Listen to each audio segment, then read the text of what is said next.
بالله نستعينه ونستغفره ونعوذ بالله من شرور انفسنا ومن سيئات اعمالنا من يهده الله فلا مضل له ومن يضلل فلا هادي له ونشهد ان لا اله الا الله وحده لا شريك له ونشهد ان محمدا عبده ورسوله. قال الله تعالى في القرآن المجيد: بسم الله الرحمن الرحيم: ومن يبتغي غير الإسلام دينا فلن يقبل منه وهو في الآخرة من الخاسرين. آيات بينزاتيا أو تالورم بارا. وأيضا قال الله تعالى: إن الدين عند الله الإسلام وما اختلف الذين أوتوا الكتاب إلا من بعد ما جاءهم العلم بغيا بينهم ومن يكفر بآيات الله فإن الله سريع الحساب. نن د صلح او د سلام په باره کې دویم بحث کوو او دویمه حصه وایو او دویمه برخه. نن د صلح عنوان دعم الإسلام العالمية، دعم السلام الإسلامية، دعم د دې لپاره چې احاطه، حصار، دیوال، استناد او قوت د قانون او سیاست او هغه څه چې د سقوط نه ساتي،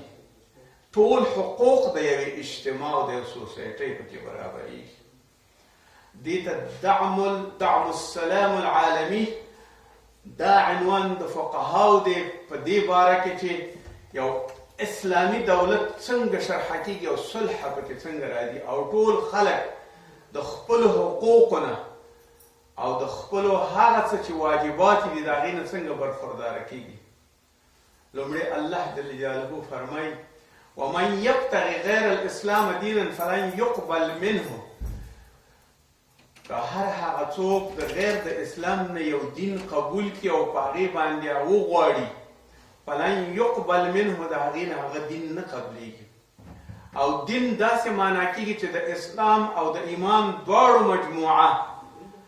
یعنی د افعالو او د اقوالو او د کردارو او د عقیدې او د اخلاقو او د معاملاتو ټول هغه څه چې پکې جمع شوي هغې ته دین ویلی کېږي.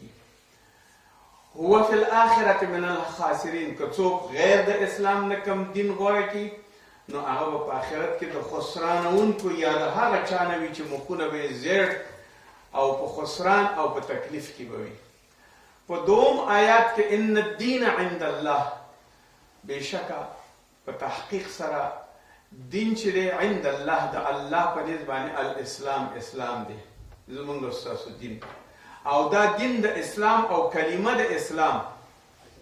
د ابراهیم خلیل الله په خوله باندې وه او د ټولو پیغمبرانو د دې ویل چې مونږ مسلمانان یو او زمونږ د دین نوم اسلام دی. وما اختلف الذين اوتوا الكتاب، او هغه کسان چې اختلاف کوي چې اختلاف کوي اوتوا الكتاب، چې کتاب ورکړ شو نو دوی په اختلاف شروع کړه. داسې الا من بعد ما جاءهم العلم، کله چې کتاب یا قرآن عظیم شان نازل شو او یا یهود او نصاراو ته خپل کتابونه نازل شو، تورات او انجیل. الا من بعد ما جاءهم العلم، کله چې دوی ته علم وشو چې دا قرآن عظیم شان داسې یو کتاب دی چې مونږ دعوت کوي دې ته چې باید یو شو سره او د خپل نصرانیت او یهودیت نه تیر شو. نو دوی چې کله دا علم حاصل کا او په دې باندې پوه شو نو بیا دوی څه وکړل؟ بغیا بینهم، دوی بیا په خپله په هغه څه باندې چې ضد یې وکړ او سبب د ضد جوړ شو او بد یې وګڼله، بینهم په خپلو منځونو کې. ومن یکفر، ځکه چې قرآن عظیم شان دوی دعوت کول سمې لارې ته او د هغه ادیانو د پرېښودو ته چې هغه منسوخ شوي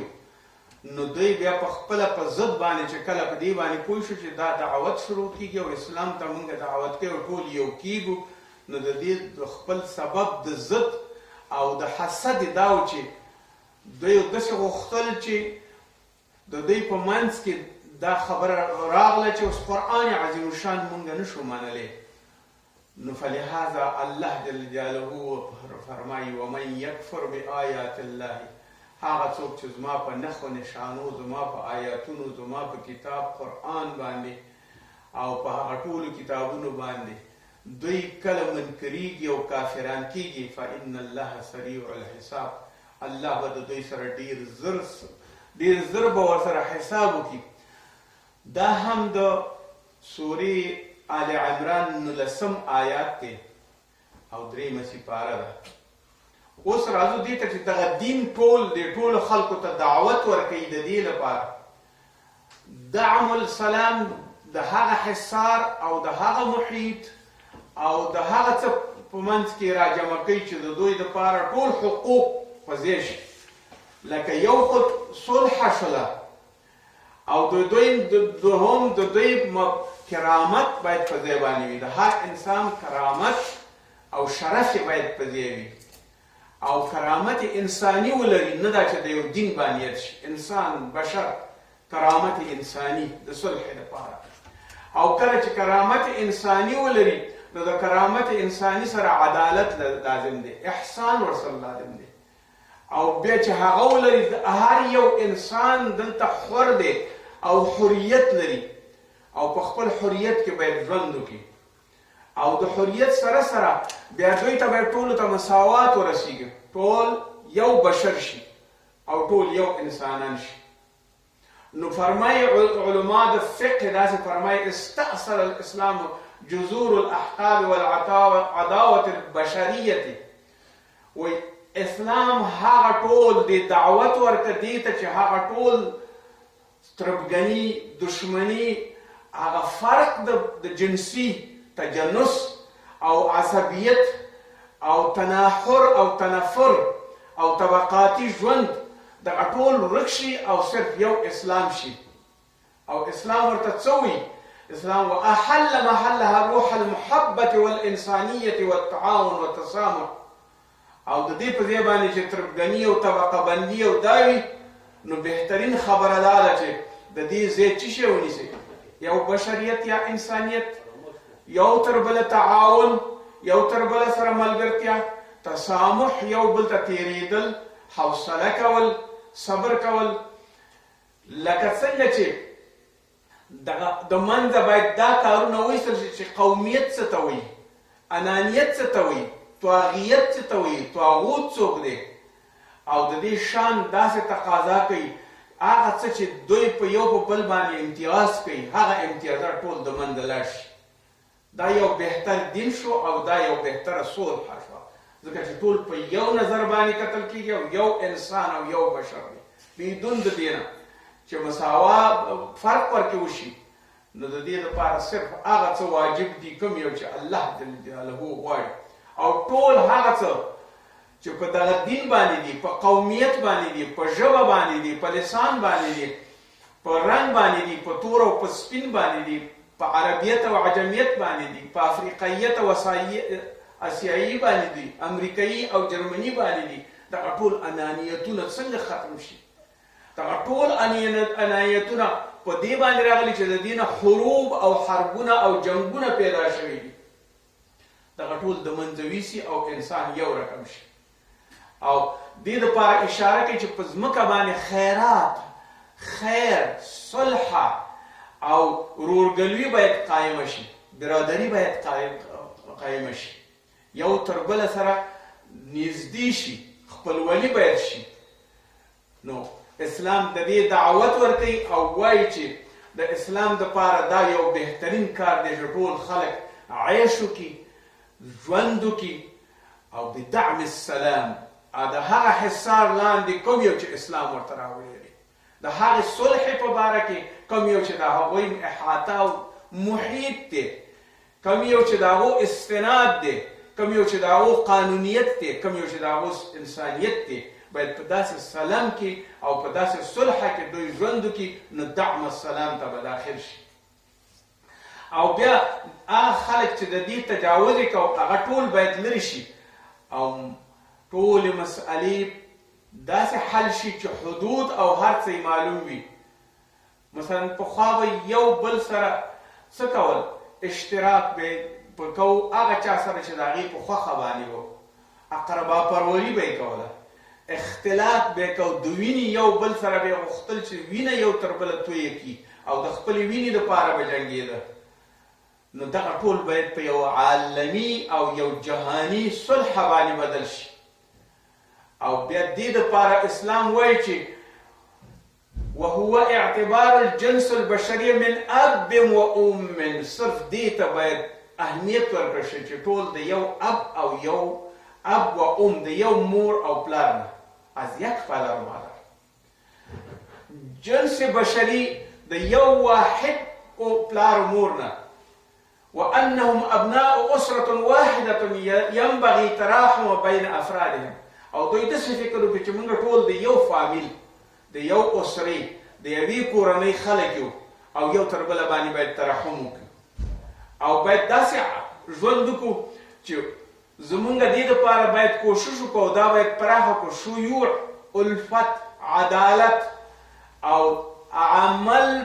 د ها خیر دپاره مجموعا باید خیر وکړو نو بیا به موږ په صلح کې ژوند وکړو بیا به موږ رښتیا هم کامل بشر یو او د انسانانو د انسانیت به یو او بیا به رښتیا هم د ټولو خلکو احترام هم کړی وي او دا په قرآن عظیم الشان کې الله جل جلاله فرمایي یا ایها الناس انا خلقناکم من ذکر و انثى ای انسانانو تاسو ما پیدا کړي د یو مور او پلار یو ادم او حوا نه وجعلناکم شعوبا او تاسو ما شعبې او قبیلې لتعارفوا دې دپاره چې وپېژنئ قبیله د دې دپاره نه چې یو په بل افتخار وکړي یو عرب شي او یو عجم شي یو معتبر شي نه لتعارفوا چې یو بل سره وپېژنئ چې دا فلانۍ قبیلې سړی دی فلاني قبیلې سړی دی مجهول الحال باید نه اوسېږي خپل حالات هم معلوم لتعارفوا باید یو بل وپېژنئ تذکرې معلومې وي شناختی کارت هم معلوم وي ځای او ټاټوبې هم معلوم وي رسول الله صلی الله علیه وسلم فرمایي کله چې د یو چا سره مخامخ کېږي او نوی ګوري ورنه پوښتنه وکړه نوم دې څه دی د پلار نوم دې څه دی قبیله دې څه ده د کوم ځای اوسېږي تر څو چې تعارف پوښه وشي او رښتیا هم هغه سړی وپېژندل شي دا د لتعارفو قرآن وي یو بل سره وپېژنئ ان اکرمکم عند الله اتقاکم خو په دې باندې مه کوئ چې تاسو یو تر بله سره داسې قبایل یې نو معتبره نه عند الله اتقاکم الله په نیز هغه څوک مکرم دی او محترم دی چې هغه د تقوا خاوند وي ان الله علیم خبیر تاسو باندې الله خبر دی که تاسو هر څه کوئ او هر څه په زړه کې وي او که ښکاره وي قول کوئ او که عمل کوئ او که په زړه کې حسد کوئ الله پرې پوهېږي خو دا کار مه کوئ سوره حجرات آیت 14 همداسې د قرآن عظیم شان یو بل صورت چې هغه فرمایي چې وان دا آیات شریف بسم الله الرحمن الرحیم وان جنحوا للسلم فاجنح لها وتوکل علی الله کله چې درته یو امت یو قوم یو سړی شخصي وي او په جمع باندې وي د یو وطن وي او که بین الدول وي د څو دولتونو خلک وي وان جنحوا للسلم فاجنح لها کله چې درته د سلام او د صلح او د ورورګلوۍ درخواست وکړي فاجنح لها ته ورته ورنږدې شه او ته ورسره وکړه دا قول وتوکل علی الله توکل په خدای وکړه او د ورورګلوۍ تر وړاندې ځکه چې الله دا ټول هر څه پیدا کړي د انفال یو شپېتم آیات او بیا فرمایي الله جل بسم الله الرحمن الرحیم یا ایها الذین آمنوا ادخلوا فی السلم کافة ټول داخل شئ په سلامتی او په صلح کې او په اسلام کې ولی داسې نه کېږي چې ابوجهل موږ به وایي نیم ستا دین کوو او ته به نیم زموږ دین کې او یا داسې نه چې په دین کې قتل کې زه مسلمان یم او یا نه چې ته زنا کې او زه مسلمان یم او یا ته جرمونه کې او زه بل سړی ظلم کې او زه مسلمان یم د خپل تخت و تاج نه استفاده کې د خپل نوم نه استفاده کې د خپل انانیت نه استفاده کې او ځان ته غټ ضمیر راجع کې خو بیا ته وایې چې زه مسلمان یم الله وایي یا ایها الذین آمنوا ادخلوا فی السلم کافة ټول مکمل داخل شه هیڅ غرض به نه کې هیڅ ظلم به نه کې هیڅ کار به نه کې کافة ولا تتبعوا خطوات شیطان او جرمونه مه کوه د شیطان هغه څه چې تا لمسی په هغې باندې عمل مه کوه. انه لکم عدو مبین، شیطان ستا دشمن دی، تا په ظلم کې اچي، تا د خدای په قهر کې اچي، تا د دنیا او د آخرت تورمخې او زیړمخې ګرځوي. فرمایي الله جل جلاله بسم الله الرحمن ولا تقولوا لمن القى اليكم السلام لست مؤمنا. هغه څوک چې تا ته وایي چې السلام علیکم زه مسلمان یم، داسې مه وایه ورته چې ته مسلمان نه یې، بلکې باور په دې وکړه. آیا ته دا بیا د دې مکر دپاره تبتغون عرض الحیات الدنیا هغه مړ کې د دې لپاره چې ستا غرض دنیا وي چې ته یې مال واخلي، ته هغه مړ کې او ټول هر څه کې قبضه کې، مال او حال او حیوانات ټول قبضه کې، کور یې قبضه کې. نه، چې درته یې ویل چې زما سلام او اسلام دی، کلمه یې ویله لا اله الا الله، دغه مسلمان دی، ستا یې وینه په مسؤونه شوه، مال یې مسؤون شو، عرض او عزت مسؤون شو، او په ارامۍ کې باید ژوند وکړي. ته هغې ته بیا مه وایې د غرض دپاره چې ته مسلمان نه یې ورپسې لټونې کې د بني اسرائیلو غوندې په هر شي کې چینجي لټې، دا کار به نه کې. نو دا باید مؤمن اوسېږي. سورة النساء 94 آیت الله فرمایي بسم الله الرحمن الرحیم فإن اعتزلوكم وألقوا إليكم السلم فما جعل الله عليكم سبيلا. کله چې دوی درته اعتزال کوي او درته راځي او عذرزاري کوي او بیا درته وایي ما صلح کړې او زه سلام او اسلام قبلومه، فما جعل الله عليكم سبيلا، تا ته بله کومه لاره نشته دی، بله لور نشته، ته بیا قبلې حتمي و ضروري. سوره نساء بیا فرمایي الله لا ينهاكم الله عن الذين لم يقاتلوكم في الدين. تاسو الله نه منې کوي چې هغه څوک چې مړه کوئ په دین کې، ولم یخرجوکم، هغه مه مړه کوئ. کوم یو کسان لم یقاتلوکم فی الدین، مه یې مړه کوئ په دین، کوم کسان ولم یخرجوکم من دیارکم، تاسو د کورونو نه وباسي، ضرر درته نه رسوي او کوم تکلیف درته نه رسوي، تا سره حسد او کینه نه کوي، ان تبروهم، هغې سره نیکي وکئ، وتقسطوا الیهم، او عدالت ورسره وکئ او ورسره ورورګلوي وکئ. ان الله يحب المقسطين، الله جل جلاله هغه کسان چې احسان کوي، عدالت کوي، هغه دوست ګڼي. سوره ممتحنه 8 آیت. همدارنګې قرآن عظیم الشان د دې تاکید کوي په حقیقت سره چې نزاع او یا عدوان سره جنگ کول دا په کار نه دي، مګر الله تعالی داسې فرمایي بسم الله وقاتلوا فی سبیل الله یقاتلونکم، هغه چا سره جنګ وکړئ چې تاسو سره جنګ کوي، هغه چا سره قتال وکړئ چې تاسو سره قتال کوي، مقابلة قتال ورسره وکړئ. ولا تعتدوا، مګر تاسو ظلم مه کوئ، تیری مه کوئ، که هغې درسره نه کوي ته ورباندې صلح کوي ته صلح ورسره وکړه. والاقتصار على حدود الضرورة بالدفاع عن النفس، نو دلته د نفس د دفاع، د خپل ملک نه دفاع، دا په تا باندې ضروري خبره ده او باید دا وکړي. خو دا چې درته هغوی څه نه وایي او ته ورته ورځې ولا تعتدوا ان الله جل جلاله ان الله لا يحب المعتدين، هغه زورور خلک هغه ښه نه ګڼي الله جل جلاله. او نبي صلی الله علیه وسلم د هغې په سنتو کې څه راغلي د دې لپاره چې قتال مه کوئ، ژوند څنګه تیر کوئ، په سلام او په صلح کې تیر کوئ. فرمایي رسول الله صلی الله علیه وسلم قال النبي صلى الله عليه وسلم أيها الناس لا تتمنوا لقاء العدو. اي مؤمنانو، اي خلقو، اي يا أيها الناس طول خلقو تاسو لا تتمنوا لقاء العدو، د عدوان او د دشمن سره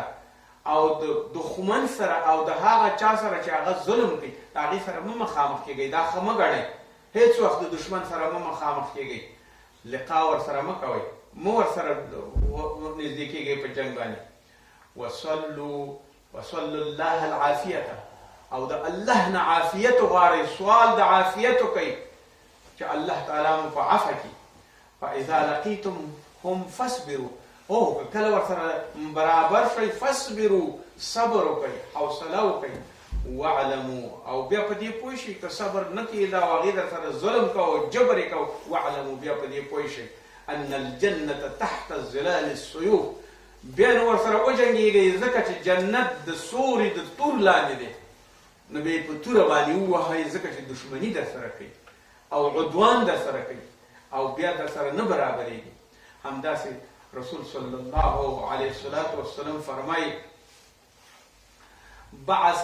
قال رسول الله صلی الله علیه وسلم بعثا تألف الناس. کله چې لښکر به برابرو ته به غزوې ته یا کوم ځای ته یو وفد به ته او یا به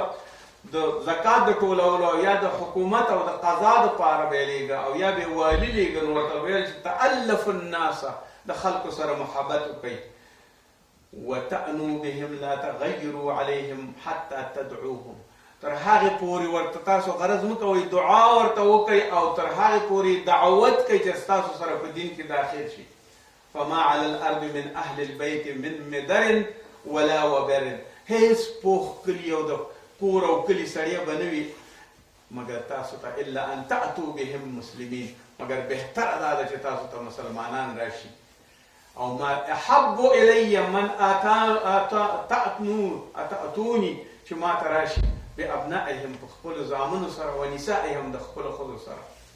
او هغه څوک چې تاسو سره ظلم کوي وتقتلوا رجالهم، هغه څوک چې د دوی تر خوارانو ظلم کوي په دې خلکو باندې تاسو په هغې سره قتال وکئ او ویې وژنئ. رسول الله صلی الله علیه وسلم فرمایي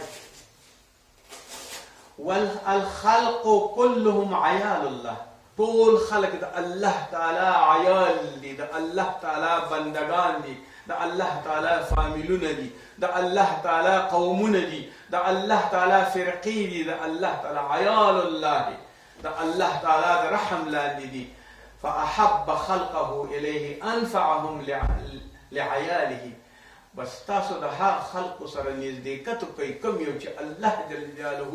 د خپل عیال سره محبت کوي. لکه څنګه چې الله خپل عیال او خپلو بندګانو ته او خپلو ټولو هغه خلقو ته چې هغه د دې سره په دین کې دي او د دې عبادت کوي هغه خپلو محبت کوي ورسره، تاسو ورسره هم محبت وکئ. ځکه چې الله ورسره محبت کوي. د هغې سره ظلم مه کوئ، د هغې سره جبر مه کوئ، د هغې سره کینه مه کوئ، حسد ورسره مه کوئ.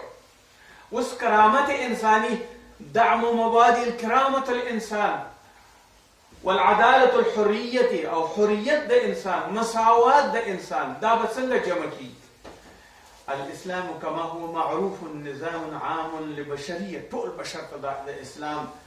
دغه ټول هر څوک چې دي رسالة السماویه دا د الله نه رسالت دی او د الله جل جلاله د دې نظام دپاره هر څه رالیږلي دي.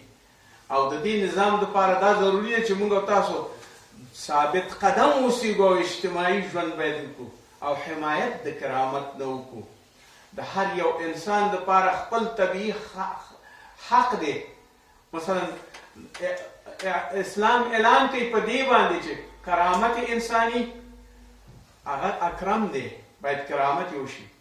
او هغه مخلوق چې په ځمکه کې دي هغه د کرامت خاوندان دي، هغوی دپاره طبیعي حق د انسانیت شته دی، خپل طبیعي حق به کوي. او فلا یجوز اهدار کرامت، د هغې د کرامت تویول د وینې تویول تاسو ته روانه دي او نه درته اباحت دی د دې چې تاسو د هغې هر څه خراب کوئ. وشرفه او د هغې شرف خراب کوئ. اکانه ولو که دا سړی څنګه وي محسنا ښه سړی وي او مسیئا بد اخلاقه سړی وي، مسلما مسلمان وي او غیر مسلم او غیر مسلم وي. لأن العقاب ځکه چې عقاب اصلاح د زجر دی، نو دا کار مه کوئ، زجر چاته مه ورکوئ او مه د دې خلکو سره داسې کوئ چې شرعا په کنځلو په بدو ویناګانو په استهزا باندې ولمانځئ. دا کار چا سره مه کوئ، ځکه د چا کرامت د خپو لاندې مه کوئ او کرامت د انسان د هر او قذف الاعراض، د هغې قذف د اعراضو مه کوه، په قسمونو قسمونو نومونو یې مه یادوه، په بې شرفه نومونو باندې یې مه یادوه. رسول الله صلی الله جل جلاله لقوله تعالى بسم الله ولقد كرمنا بني آدم وحملناهم في البر والبحر ورزقناهم من الطيبات وفضلناهم كثيرا ممن خلقنا تفضيلا. سورة الأسراء. الله جل جلاله ما وایي چې انسان بني آدم ما مکرم کړی دی او بیا دا په بحر او په بحر باندې ما دا سور کړی چې ګرځېږي او خپل تجارتونه کوي او خپل کارونه کوي او بیا ما دې ته رزق ورکړی په بحر او بحر کې د طیباتو او دې دپاره مې فضل ورکړی یو په بل باندې هغه ما خپل کار دی ممن خلقنا تبدیلا یو په بل باندې مې فضیلت ورکړی او رسول صلی الله علیه وسلم فرمایي ان دماؤکم و اموالکم و اعراضکم حرام علیکم د هر یو وینه مالونه عرض او ناموس او عزت حرام علیکم په تاسو باندې حرام دی د بل چا ناموس او عزت ته به نه نږدې کېږئ او فرمایي رسول الله صلی الله علیه وسلم المؤمن اعظم حرمة دا ابن عباس صاحب روایت کوي وایي چې عن ابن عمر ولابن عباس وابي شيبه وعن عباس دوی روایت کوي ان النبي صلی الله علیه وسلم نظر الى الكعبه نبی صلی الله علیه وسلم کعبه ته نظر وکړ او کعبه ته کله چې فقال نو ویل په هغه وخت کې چې کعبه ته دې نظر کو نو وی فرمایل ما اعطيت واعظم حرمتك ما اعظمك واعظم حرمتك تا ته الله جل جلاله عظمت درکړي حرمت درکړي پتا باندې والمسلم اعظم حرمة منك اے مکی اے کعبه پتا باندې حرمت د انسان زیات دی قد حرم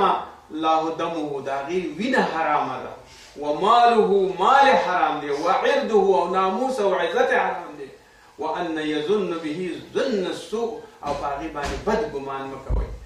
د مکی د کعبه مکرمین رسول الله صلی الله علیه وسلم ورته د هغه کرامت د انسان کرامت د انسان شرافت د انسان درجه د